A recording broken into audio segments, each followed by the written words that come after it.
Welcome back. This is part 2 of the real story behind the exorcism of Emily Rose. Before you hear one real snippet from the exorcism that inspired the movie, let's talk about the woman behind it. The real Anneliese Michel. Watch until the end to hear the audio. Anneliese wasn't a horror character. She was a bright, loving, deeply religious young woman from Klingenberg, Germany. She dreamed of becoming a teacher. At 16, she had her first seizure. Doctors said it was temporal lobe epilepsy, and later schizophrenia, prescribing medication that brought little relief. Over time, her behavior became more alarming. She was said to have refused food, drank her own urine, and even ate insects, believing she was being punished for the sins of others. Her family, deeply religious and desperate, turned to the church when medical treatment failed, convinced that something far darker had taken hold of her.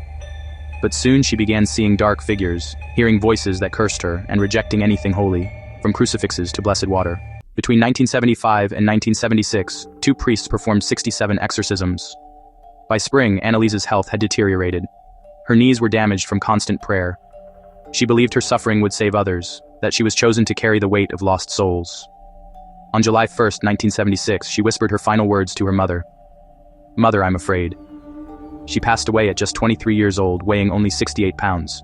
Decades later, when The Exorcism of Emily Rose was filmed, strange things followed the cast. Jennifer Carpenter's radio turned on by itself at 3 a.m., repeating one lyric, "I'm still alive."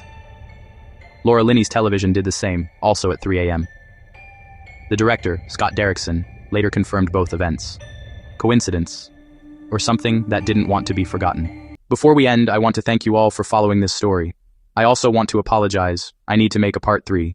I recently received confirmation from the Diocese of Würzburg that my request for access to the case was received. Although we have to keep in mind that only about 10% of requests for access have reportedly been approved in the past. While there are leaked and re-uploaded versions online, I will not share or participate in any unauthorized distribution. I am currently waiting for a formal response or decision regarding permission to review the tapes or any official transcripts.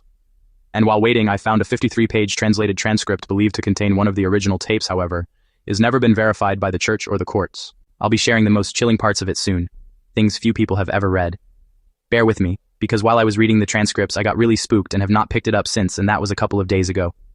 Don't forget to like, comment, share, and subscribe for part 3. Now, as promised, here's a brief unverified recording said to come from the 1975 exorcism of Anneliese Michel. Let me know what you think. Nein!